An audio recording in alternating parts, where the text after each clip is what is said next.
الحمدللہ رب العالمین والصلاة والسلام علی سید المرسلین اما بعد فاعوذ باللہ من الشیطان الرجیم بسم اللہ الرحمن الرحیم صلاۃ والسلام علیک یا رسول اللہ وعلی آلک واصحابک یا حبیب اللہ صلاۃ والسلام علیک یا نبی اللہ وعلی آلک واصحابک یا نور اللہ۔ قرآن کریم میں سورہ بقرہ کی آیت نمبر 125 میں اللہ تعالیٰ ارشاد فرماتا ہے وَأَحِدْنَا إِلَىٰ إِبْرَاهِيمَ وَإِسْمَاعِيلَ أَن طَهِّرَا بَيْتِيَ لِلطَّائِفِينَ وَالْعَاكِفِينَ وَالرُّكَّعِ السُّجُودِ کہ ہم نے ابراہیم علیہ الصلوۃ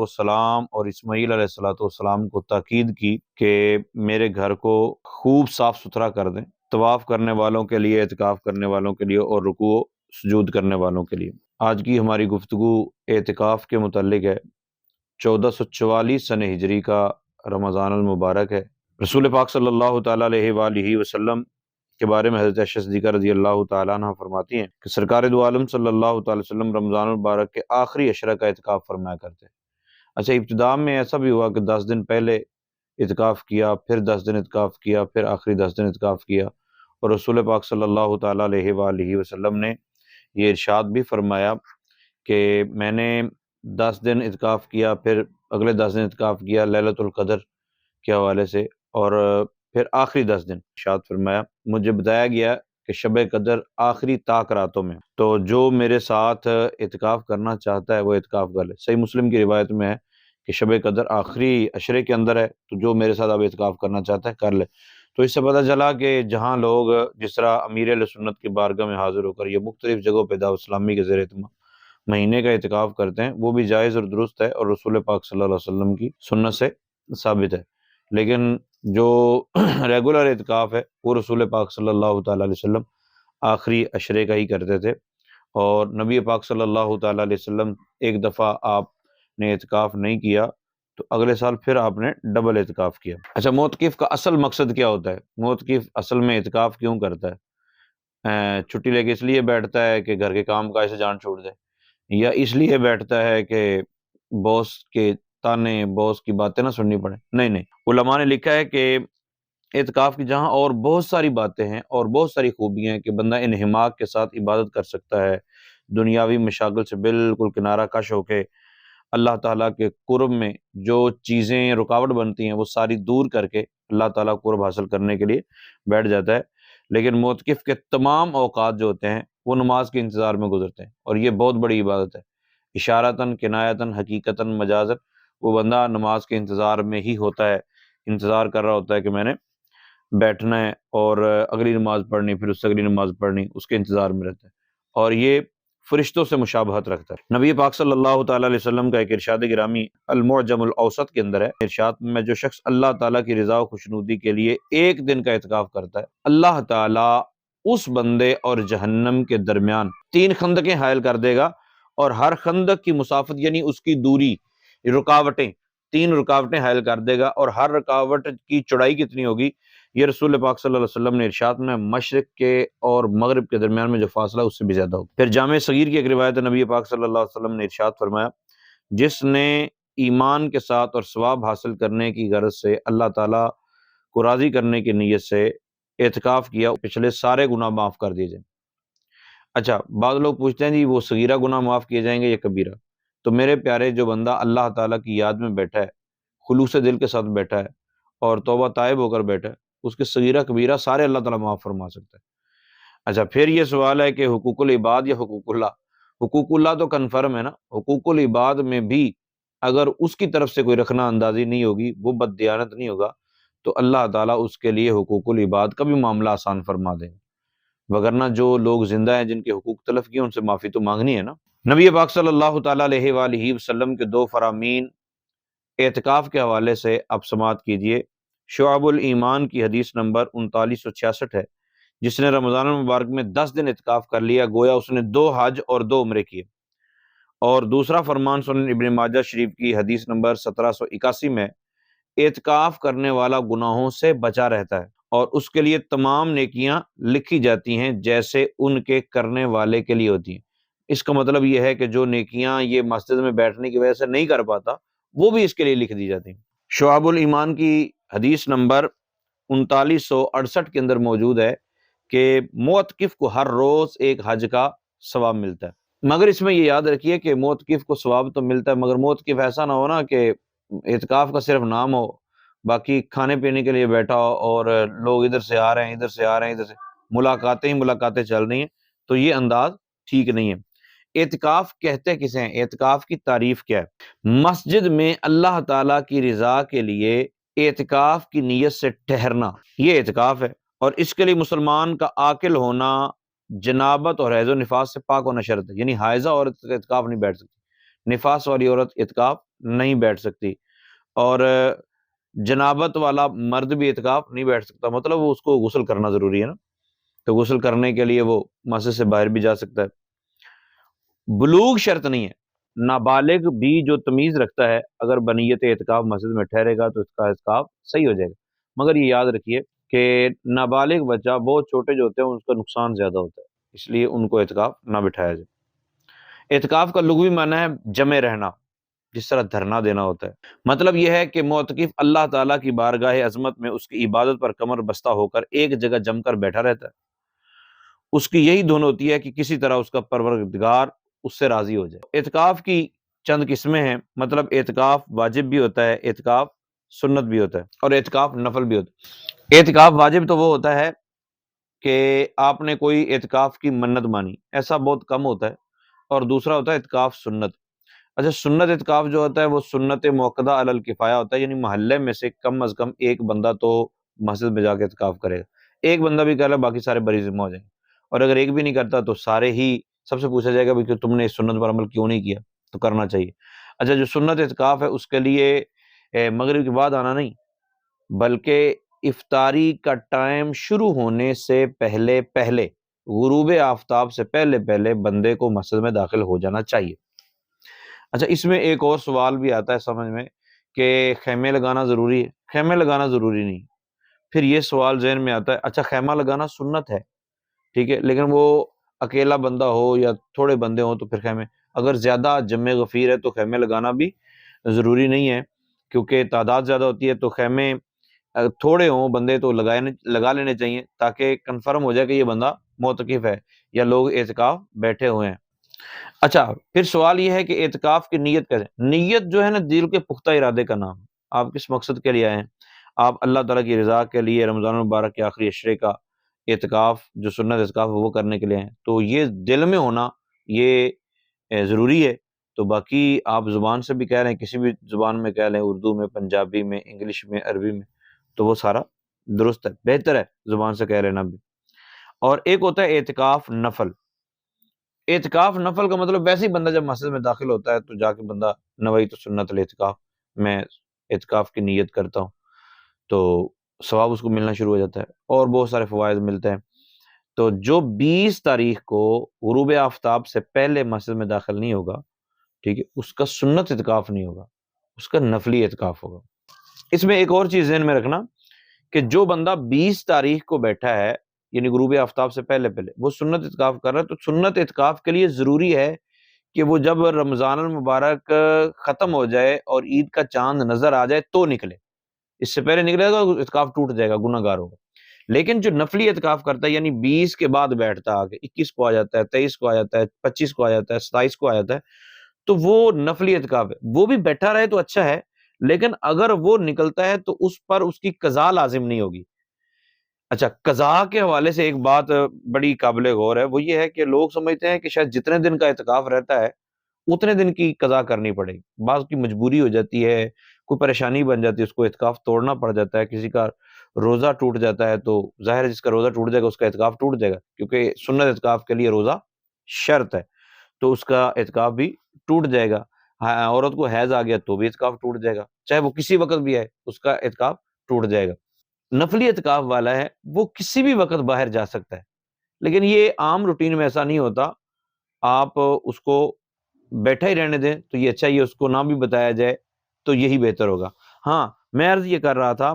کہ کوئی مجبوراً اگر بندہ نکل جاتا ہے باہر تو قضا، اعتکاف کی قضا کیسے ہوتی ہے؟ کوئی 23 کو نکل جاتا ہے، کوئی 22 کو نکل جاتا ہے، کوئی 28 کو نکل جاتا ہے، کوئی 25 کو نکل جاتا ہے، کوئی مجبوری بن گئی اس نے اعتکاف توڑ دیا یا کسی کا اعتکاف ٹوٹ گیا، تو اب اس پر ایک دن کے اعتکاف کا قضا کرنا لازم ہوگا۔ اتنے دن جتنے دن باقی رہتے ہیں سب کا قضا کرنا لازم نہیں، صرف ایک دن کی قضا ہوتی ہے جس دن ٹوٹا ہے۔ اور اس کا طریقہ کار کیا ہے؟ اس کا طریقہ کار، اگر کوئی قضا کرنا چاہتا ہے تو اس کو ماہ رمضان میں ہی فرصت مل گئی تو وہ دوبارہ آ کے بیٹھ جائے، ایک دن قضا کی نیت کرے، باقی نفلی ہو جائیں گے اس کے، ٹھیک ہے۔ یا بی بی ہے، وہ اگر رمضان المبارک کے بعد، یا بندہ رمضان المبارک کے بعد کرنا چاہتا ہے اعتکاف، تو اس کا طریقہ کار یہ ہے کہ وہ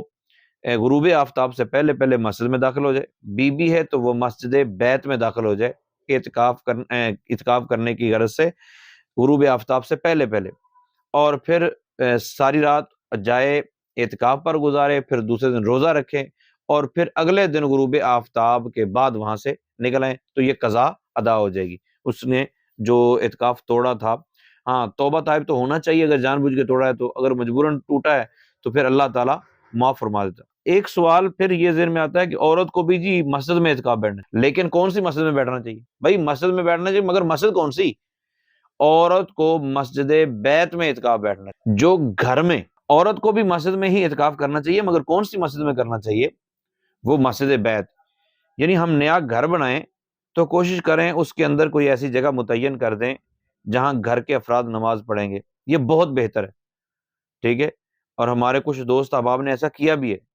وہ گھر کے اندر ڈیسائیڈ کر لیں کہ بچے یہاں نماز پڑھیں گے، گھر کے بڑے سنتیں اور نوافل یہاں ادا کریں گے، گھر کی عورتیں یہاں نماز پڑھیں گی اور وہیں پہ اعتکاف کریں گی، یہ بہت زبردست چیز ہے۔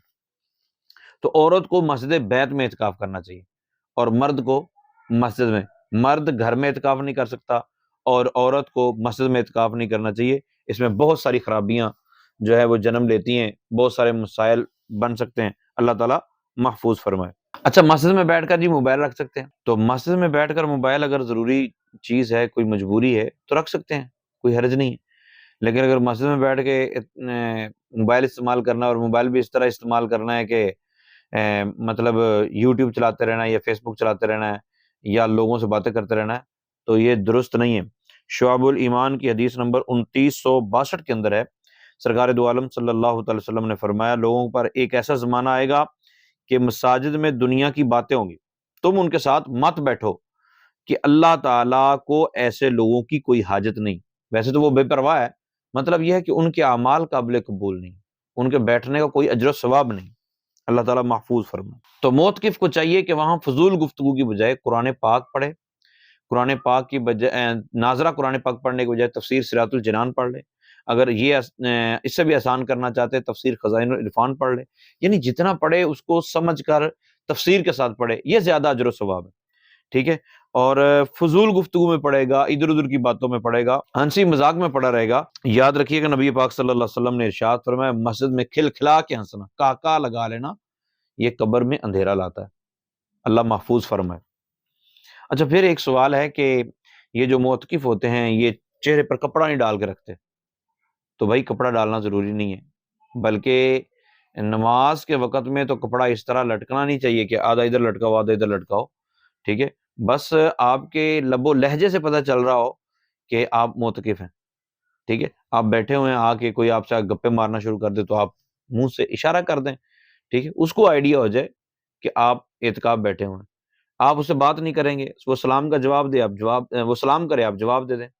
کوئی سلام کرتا ہے آپ جواب دے دیں، کوئی مسئلہ پوچھتا ہے، مسئلہ آپ بتا سکتے ہیں تو بتا دیں، آپ کس سے مسئلہ پوچھنا چاہتے ہیں پوچھ لیں، لیکن فضول گفتگو بالکل بند کر دیں، اس کو آئیڈیا ہو جائے گا کہ بھائی صاحب اعتکاف بیٹھے ہوئے ہیں، ٹھیک ہے۔ لیکن چہرے کو ڈھانپ کے رکھنا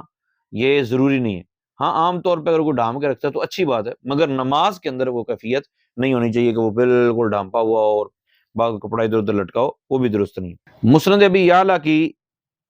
روایت ہے حدیث نمبر 185 میں کہ سیدنا فاروق اعظم رضی اللہ تعالی عنہ ہر جمعۃ المبارک کو مسجد نبوی شریف میں خوشبو کی دھونی دیا کرتے تھے، اور نبی پاک صلی اللہ تعالی علیہ وسلم کے حوالے سے ابو داؤد شریف کی حدیث نمبر 455 ہے کہ رسول پاک صلی اللہ علیہ وسلم نے محلوں میں مسجدیں بنانے کا حکم دیا، اور یہ حکم دیا کہ وہ صاف اور خوشبودار رکھی جائیں۔ تو یہاں اعتکاف کرنے والے پتہ کیا پوچھ رہے ہوتے ہیں؟ وہ جی مولوی صاحب واش روم میں جا کے سگریٹ پی سکتے ہیں؟ کون سا ثواب کا کام ہے بھائی سگریٹ پینا؟ دفع کرو، اسے جان چھڑاؤ، 10 دن کے لیے تشریف لے آئے ہیں تو اسے جان چھڑاؤ، منہ کو گندا کرتے ہیں، منہ سے بدبو آتی ہے، تو یہ تو عام مطلب پیاز اور لہسن اس طرح کی چیزیں کھا کے مسجد میں آنے سے پہلے کھانے کی ممانعت تھی، تو مسجد میں بیٹھ کے سیلڈ جو اس طرح کی چیزیں تو نہیں کھانی چاہیے، ٹھیک ہے، جس سے منہ میں اسمیل پیدا ہو، اور مسواک کرتے رہنا چاہیے تاکہ منہ میں اسمیل نہ ہو۔ تو سگریٹ پینے والا کہاں سے پھر کوئی نکال کے لائے گا؟ ہاں ہو سکتا ہے کوئی کہے جی پھر میں اعتکاف ہی نہیں بیٹھتا، کیونکہ سگریٹ پیاری ہے، قبر میں حساب کتاب تو پیارا نہیں ہے نا، سگریٹ پیاری ہے، قیامت والے دن حساب کتاب دینا کوئی ضروری تھوڑی ہے، معاذ اللہ ثم معاذ اللہ۔ تو سگریٹ چھوڑ دیجیے، سگریٹ کا ویسے بھی نقصان ہے، تو سگریٹ پینے کے لیے واش روم میں چلے جانا، بعض لوگ تو باہر نکل جاتے ہیں، تو اس طرح اعتکاف ٹوٹ جاتا ہے۔ بہرحال واش روم میں جانے سے میں نہیں کہہ رہا، تو سگریٹ والا کام یہ کسی صورت میں اچھا نہیں۔ اچھا بڑا ایک اہم مسئلہ وہ یہ ہے کہ اعتکاف کے دوران کوئی نہا سکتا ہے کہ نہیں نہا سکتا؟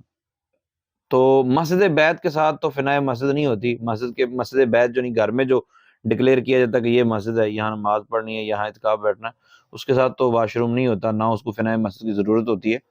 تو عورت کو تو ایسے کمرے میں بیٹھنا چاہیے جو ہوادار ہو۔ بعد میں فون کر کے پوچھ رہے ہوتے ہیں کہ جی وہ گرمی بڑی ہے تو اب اٹھ سکتی ہیں، کمرہ چینج کر سکتی ہیں، اعتکاف ٹوٹ جائے گا، ٹھیک ہے۔ تو احتیاطاً پہلے ہی سارے معاملات کو کلیئر رکھنا چاہیے۔ اور دوسری بات یہ ہے کہ جو مرد حضرات بیٹھتے ہیں مسجد میں، تو مسجد کے مین گیٹ کے اندر، مین باؤنڈری جو ہے مسجد کی یا کوئی مدرسہ ہے ساتھ، جو مطلب جمعے میں یا عام روٹین میں مدرسہ بھی نمازیوں کی تعداد وہاں بھی چلی جاتی ہے، تو ایسا متصل مدرسہ یا وضو خانے جو استنجا خانے ہیں یا نہانے کے لیے جو بنے ہوئے ہیں، وہ اگر مسجد کی مین گیٹ کے اندر ہیں تو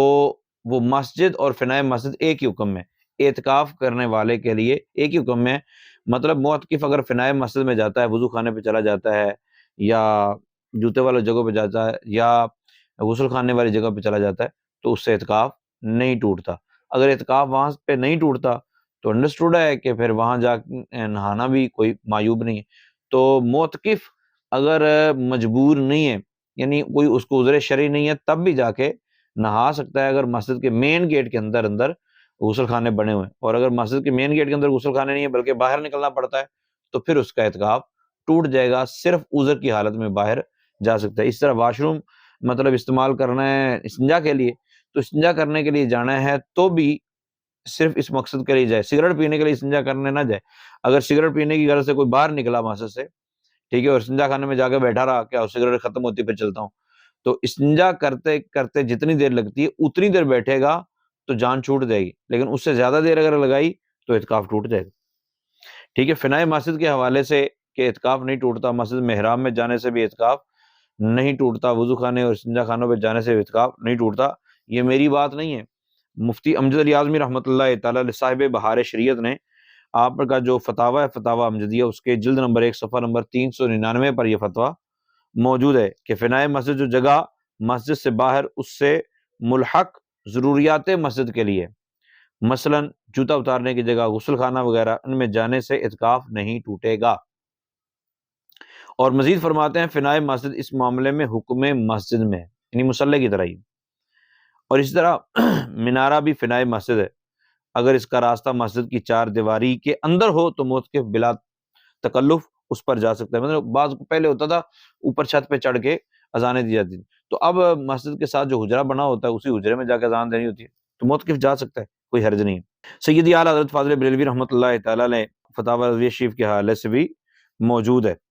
آپ فرماتے ہیں کہ بلکہ جب وہ مدارس متعلق مسجد حدود مسجد کے اندر ہیں، ان میں راستہ فاصل نہیں، صرف ایک فصیل یعنی ایک دیوار سے صحنوں کا امتیاز کر دیا ہے، تو ان میں جانا مسجد سے باہر جانا ہی نہیں، یہاں تک کہ ایسی جگہ معتکف کا جانا جائز کہ وہ گویا مسجد ہی کا ایک قطع یعنی حصہ ہے۔ تو جو بالکل متصل ہوتے ہیں نا مدارس، ان کا یہ نہیں ہے کہ پتہ ہو کہ یہ جامعہ ہے، یہ مدرسہ ہے اور یہ مسجد ہے، اور مدرسہ الگ طور پہ ہو اور مسجد الگ طور پہ ہو، تو اس طرح کے معاملات میں احتیاط کی ضرورت ہے۔ بہرحال احتیاط تو ہر حال میں کرنی چاہیے کہ بھاگ بھاگ کے وہاں جانا نہیں چاہیے، لیکن اگر مجبوری ہو، اذان پڑھنی ہے، دیگر معاملات ہیں، تو اس میں جانے کی اجازت ہوتی ہے۔ کیونکہ بعض اوقات یہ ہوتا ہے کہ مدارس علیحدہ وقف کیے گئے تو مسجدیں الگ وقف کی گئی ہوتی ہیں، اور کمرے الگ بنے ہوتے ہیں، ہر اعتبار سے وہ الگ تھلگ ہوتا ہے سارا معاملہ، ٹھیک ہے، تو وہاں کوئی بندہ چلا جائے سونے کے لیے، چلو جی یہاں بھی جانے سے اعتکاف نہیں ٹوٹتا، میں مسجد میں خیمہ لگا رہا ہوں، وہاں اے سی لگایا ہوا ہے تو وہاں دفتر میں جا کے میں سو جاؤں، ایسا نہیں کر سکتے۔ تو یہ صرف بتایا اس لیے ہے کہ معتکف اگر غسل خانے میں جاتا ہے تو اس کا اعتکاف نہیں ٹوٹتا۔ یہ سیدی اعلیٰ حضرت فاضل بریلوی رحمۃ اللہ تعالیٰ علیہ کے حوالے سے بھی موجود ہے، فتاوی رضوی اور صفحہ نمبر 453 پر یہ بات موجود ہے۔ اچھا پھر ایک سوال ہے جی، بیمار ہو گیا ہے، انجیکشن لگوانا ہے، تو انجیکشن ڈاکٹر ادھر آ کے لگا جائے، اگر اتنا ہی بیمار ہو گیا تو اس سے روزہ بھی نہیں ٹوٹے گا، پھر ظاہر اعتکاف بھی نہیں ٹوٹے گا۔ لیکن کسی نے دوائی کھا لی، مجبوری بن گئی کہ اس کا روزہ ٹوٹ گیا، تو اس کا اعتکاف بھی فاسد ہوگا، اس کو بعد میں قضا کرنی ہوگی۔ بعض اوقات کوئی فوت ہو جاتا ہے یا دیگر معاملات مجبوری بن جاتی ہے، تو مجبوری میں اگر جائے گا تو اعتکاف تو بہر حال ٹوٹ جائے گا، لیکن وہ گناہ گار نہیں ہوگا۔ اچھا سوال پھر یہ پیدا ہوا کہ اگر کوئی بندہ قضا کرتا ہے، اعتکاف کسی کا ٹوٹ گیا، مطلب 22-23 کو ٹوٹ گیا، تو اب وہ کیا کرے؟ تو وہ قضا کی نیت سے اگلے دن بھی کر سکتا ہے، وہ وہاں بیٹھا بھی رہے تو قضا کی نیت سے اگلے دن کا قضا ہو جائے گا، اس کے بعد والے سارا نفلی ہو جائے گا، یہ بھی ٹھیک ہے۔ لیکن اگر وہ چلا جاتا ہے تو ماہ رمضان کے بعد بھی اس کی قضا کر سکتا ہے، ماہ رمضان کے اندر اگر باقی دن موجود ہے، کوئی ایک دن بھی موجود ہے تو اس کی قضا کر لے، اور اگر بعد میں کرنا چاہتا ہے تو بعد میں بھی کر سکتا ہے۔ اور معتکف کے لیے یہ بھی ذہن میں رکھیں کہ بعض کو اتنی ساری جگہ گھیر لیتے ہیں اور اندر بستر پڑے ہوتے ہیں، یہ وہ، اور جب صفیں بنتی ہیں تو وہ خیمہ تو اٹھاتے ہی نہیں، تو یہ انداز اچھا نہیں ہے، بلکہ نماز سے پہلے اس بستر وغیرہ لپیٹ کر ایک کونے میں لگا دیے جائیں، یا اگر مسجد اور مدرسے کے اندر کوئی ایسی جگہ موجود ہے جہاں محفوظ طریقے سے رکھے جا سکتے ہیں تو ان کو ایک الگ جگہ پہ رکھا جائے، نماز کے بعد پھر دوبارہ بچھا لیا جائے، کیونکہ اتنی ساری جگہ مسجد کی اس طرح گھیر لینا یہ مناسب نہیں۔ تو بہرحال معتکف کے لیے ضروری یہ ہے کہ وہ اللہ تعالیٰ کو راضی کرنے کے لیے بیٹھا ہے تو اللہ تعالیٰ کو راضی کرنے والے ہی کام کرے، قرآن پاک کو ترجمہ و تفسیر کے ساتھ پڑھے، قرآن پاک کو اگر ترجمہ تفسیر کے ساتھ نہیں پڑھ پا رہا تو قرآن پاک پڑھنا سیکھ لے، اگر پڑھنے کا طریقہ آتا ہے تو پڑھے۔ بعض لوگ صرف اس لیے قرآن پاک پڑھتے رہتے ہیں کہ بعد میں بتاؤں گا 3 پڑھیں، 4 پڑھیں، 5 پڑھیں، اس کی بجائے آپ دین کے مسائل سیکھیں، وہاں جو عالم دین ہیں، اللہ کرے ہم ایسی جگہ اعتکاف بیٹھے جہاں پیٹنٹ عالم دین ہو، تو عالم دین سے مسائل سیکھیں، جو ہم نے 20-25 سال 30 سال 40 سال کی زندگی میں نہیں سیکھا، کوشش یہ ہونی چاہیے کہ 10 دن کے اندر اندر وہ ہم سیکھ کر نکلیں۔ قرآن پاک پڑھنے کا طریقہ نہیں آتا تو قرآن پاک درست کر لیں، تو یہ سارے معاملات ہیں، پھر اس کے ساتھ ساتھ درود پاک پڑھتے رہیں، بس اللہ تعالیٰ کی یاد، اللہ کی یاد اور اللہ کی یاد میں ہی دن گزاریں، کہیں ایسا نہ ہو کہ ٹائم ملا بھی اور بندہ اس سے فائدہ نہ اٹھا سکے۔ اللہ تعالیٰ ہم سب کو سمجھ اور عمل کی توفیق عطا فرمائے، آمین بجاہ النبی الامین۔